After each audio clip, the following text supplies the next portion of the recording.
नमस्कार, capital TV देख रहे हैं आप। मैं हूं आपके साथ पूजा। लोकसभा में आज शाम 5 बजे पीएम मोदी का अभिभाषण होना था। उनको धन्यवाद प्रस्ताव पर चर्चा का जवाब देना था।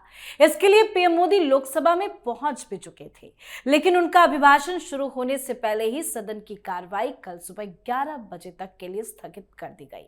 लेकिन पीएम के भाषण टालने की वजह काफी शर्मनाक है। खबर यह है कि विपक्ष के हंगामे, नारेबाजी, वेल में जाकर विरोध प्रदर्शन करने की वजह से सदन की कार्रवाई स्थगित करनी पड़ गई और पीएम मोदी का भाषण टल गया। बता दें आपको, भारत यूएस ट्रेड डील, चीन का मुद्दा, राहुल गांधी का संसद में पूर्व आर्मी चीफ नरवणे की किताब लेकर पहुंचना और आज तो रवनीत बिट्टू को गद्दार तक बता देना, ऐसी कई घटनाएं हैं जिसको लेकर संसद में टकराव हर दिन देखने को मिल रहा है। तो इस बार विपक्ष हंगामा करने की रणनीति क्यों बना रहा है, क्या चाहता है विपक्ष, क्या चल रहा है संसद में, आज इसी पे चर्चा करेंगे। मेरे साथ स्टूडियो में मौजूद हैं कैपिटल टीवी के editor in chief doctor Manish Kumar. Sir, आपका बहुत बहुत स्वागत है। धन्यवाद। सर, ये तो बड़ा शर्मनाक है कि विपक्षी सांसदों ने इतना प्रदर्शन कर दिया कि कार्रवाई तो स्थगित करनी पड़ी और पीएम का भाषण भी टल गया। देखिए, मुझे लग रहा है कि शाउटिंग क्लब हो गया है, ये गुंडे मवालियों का एक अड्डा हो गया है। ये लगता है किसी भी सूरत से, ये लगता है कि ये लोकसभा है, जनता के द्वारा चुने गए ऐसे लोग होंगे जो चेयर की बात नहीं मानेंगे, चेयर की रूलिंग को दरकिनार कर देंगे। आपने जिद पकड़ ली है तो पकड़ ली है कि भाई हमको बोलना है, और प्रधानमंत्री को इस देश में बोलने नहीं दिया जाएगा। पार्लियामेंट के अंदर, लोकसभा के अंदर प्रधानमंत्री को रोका जाएगा बोलने के लिए, और उसके बाद ये रोएंगे कि भाई डेमोक्रेसी खतरे में है। ये बड़ा ही शर्मनाक हुआ है। वैसे वीडियो तो अब धीरे धीरे आया, लेकिन जिस समय ये खबर आई उस समय वीडियो नहीं आया था। Only took 60 seconds.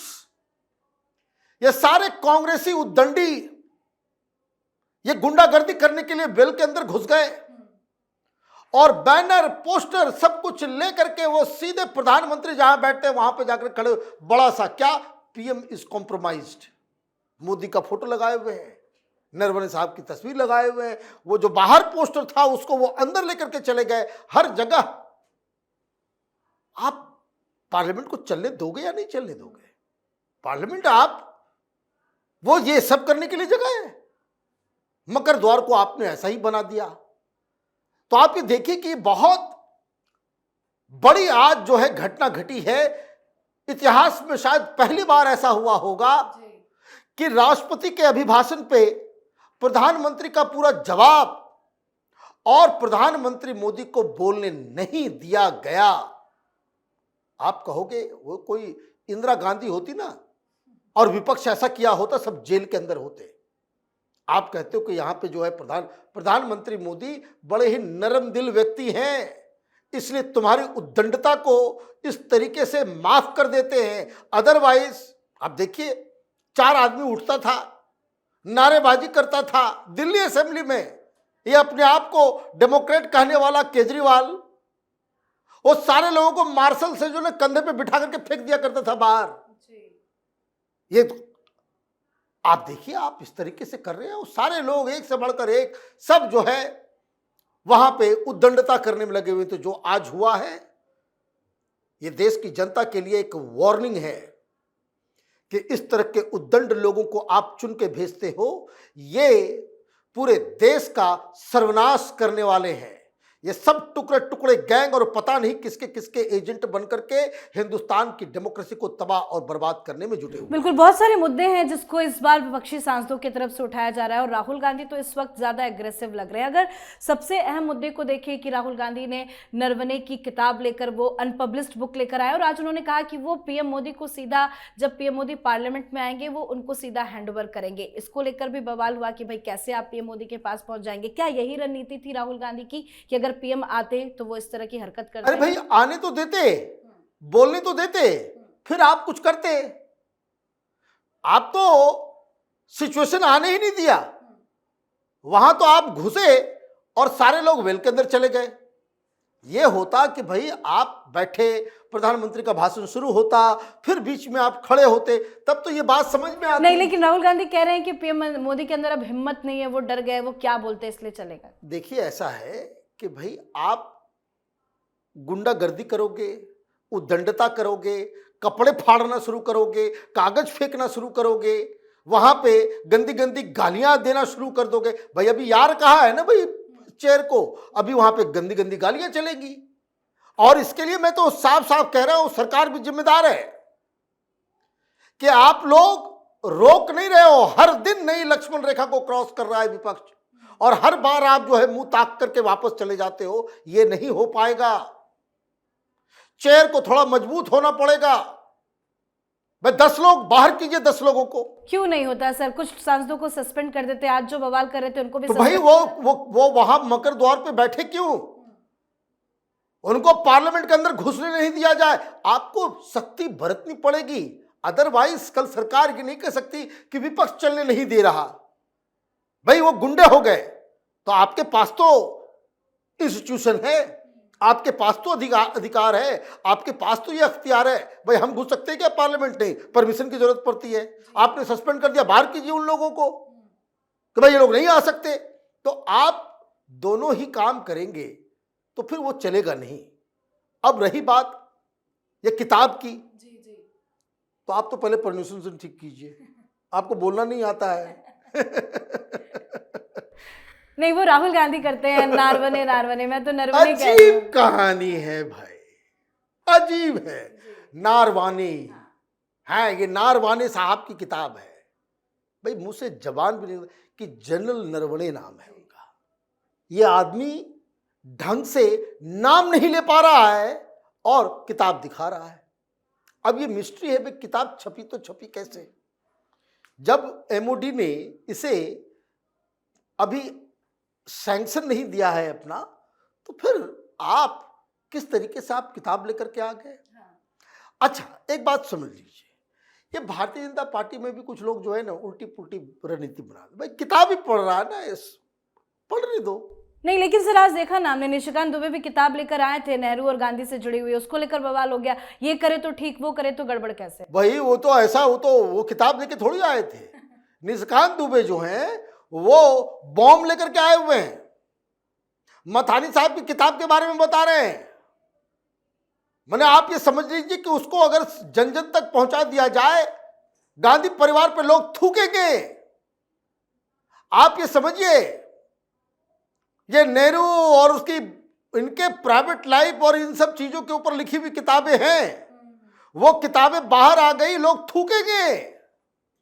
आप किताब खेलना चाह रहे हो तो निशिकांत दुबे ने आपको ललकारा है, और इसलिए वो जो है हंगामा इसी वजह से की जा रही है। लेकिन बिसाइड द पॉइंट, चलिए वो तो बीजेपी क्या करेगी नहीं करेगी।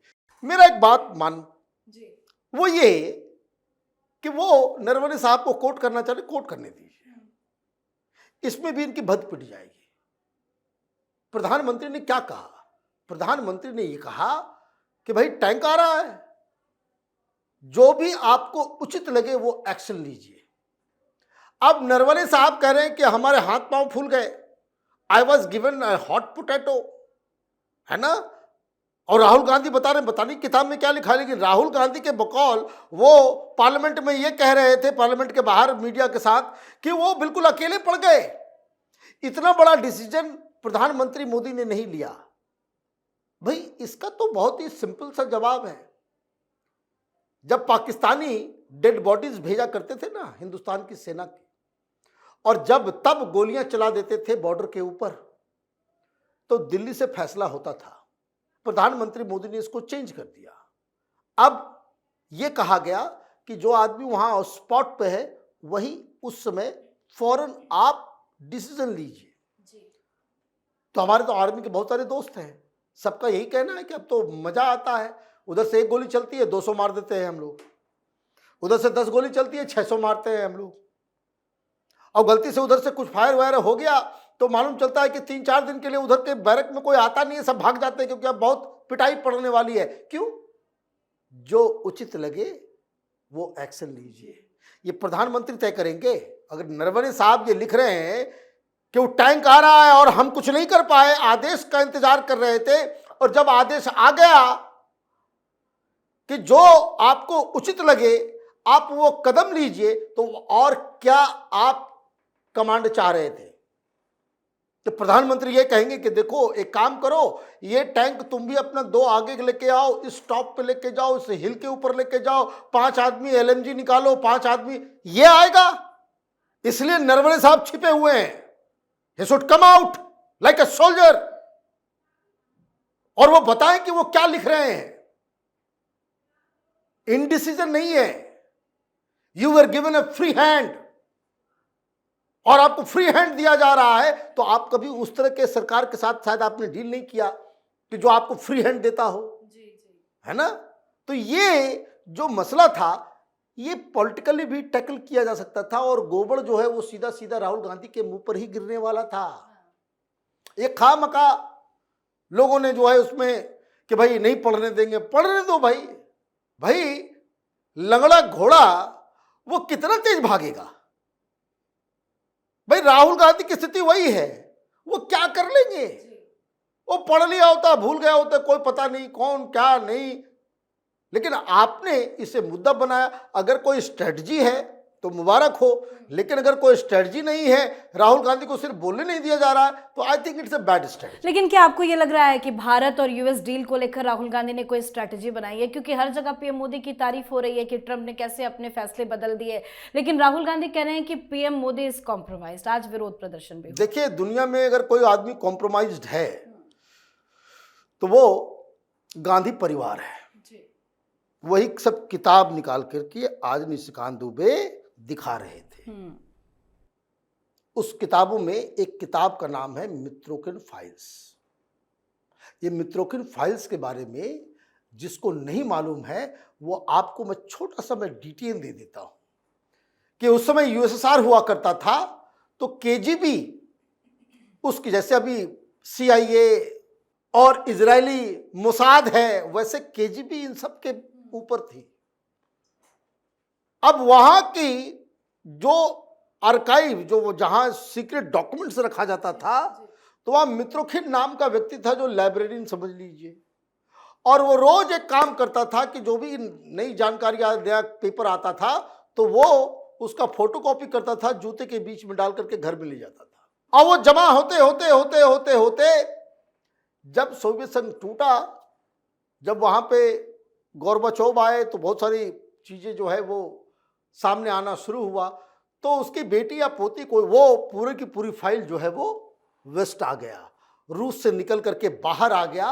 और जिसकी जानकारी, और उसमें क्या बताया जा रहा है, इंदिरा गांधी हो कि गांधी परिवार हो कि कांग्रेस पार्टी हो कि वामपंथी हो, कैसे पैसा जाता था, कैसे नीति तय होती थी।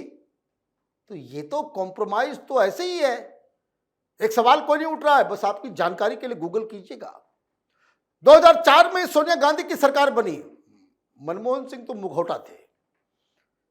ये गांधी परिवार की सरकार बनी 2004 में। रूस की तरफ से एक व्यक्ति को यहां पे एम्बेसडर बना करके भेजा गया जो प्रोटोकॉल के खिलाफ था। वो व्यक्ति एम्बेसडर बनकर के हिंदुस्तान आया, जो 20 साल हिंदुस्तान में जासूस बनकर के रहा,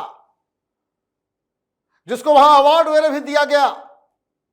आप जासूस, एक केजीबी एजेंट को आपने यहां पे स्वागत किया, क्यों किया? इसका कोई जवाब है? अब आपने किताब खेलना शुरू ही किया है, तो आप देखिए ऐसे ऐसे आर्काइव से ऐसी ऐसी बातें आएंगी कि कांग्रेस पार्टी मुंह दिखाने एक और गलती वैसे राहुल गांधी ने आज की है, रवनीत सिंह बिट्टू को गद्दार बताकर। ये तो इमेच्योरिटी है। एक पॉलिटिकल लीडर को मालूम होना चाहिए कि आप जो बोल रहे हैं उसका क्या मतलब निकल सकता है। आपने क्या कहा कि ये देखो ट्रेटर आ रहा है, एक ट्रेटर कैसा दिखता है ये देख लो। कैसा दिखता है? दाढ़ी, पगड़ी, सिख, सरदार, ऐसा दिखता है ट्रेटर। आपने ये डिफाइन कर दिया तो वो आपने पूरे के पूरे सिख कौम को आपने शर्मसार किया, उसके ऊपर गलत बयानी की। अब देखिए, अब इसको झेलना पड़ेगा, अब इसको झेलना पड़ेगा। और कल तक जो आदमी आपको सैल्यूट करता था, आपको सलाम बजाता था, कांग्रेस पार्टी का सदस्य था, राहुल गांधी को अपना नेता मानता था, मुंह पे कह के चला गया कि तुम देश के दुश्मन हो। ये आपकी पूंजी है। आपके सहयोगी, आपके सहकर्मी, आपके साथ काम करने वाले लोग, आपके पार्टी में कल तक जो लोग थे, उसके सामने आपका मूल्यांकन ये है। चुल्लू भर पानी कहीं हो तो डूब मरना चाहिए। जी, बहुत बहुत धन्यवाद सर समझाने के लिए। धन्यवाद। तो पीएम मोदी आज राष्ट्रपति के अभिभाषण पर धन्यवाद प्रस्ताव का जवाब देने वाले थे। इससे पहले कांग्रेस ने भारत अमेरिका ट्रेड डील को लेकर उन पर निशाना साधा था और विपक्ष के विरोध की वजह से संबोधन टल ही गया। अब राहुल गांधी ने पूर्व सेना प्रमुख नरवणे की किताब से उदाहरण देते हुए प्रधानमंत्री नरेंद्र मोदी पर महत्वपूर्ण आरोप भी सामने रखे हैं। राहुल गांधी ने कहा है कि इन खुलासों के बाद प्रधानमंत्री मोदी के पास संसद के भीतर उनका सामना करने की हिम्मत नहीं बची है। अब सवाल यही है कि किसके इशारे पर, किससे हिम्मत लेकर राहुल गांधी संसद को चलाने नहीं दे रहे हैं। तो आपको क्या लगता है? आप भी अपनी राय कमेंट करके लिखिएगा। देखते रहिए कैपिटल टीवी। नमस्कार।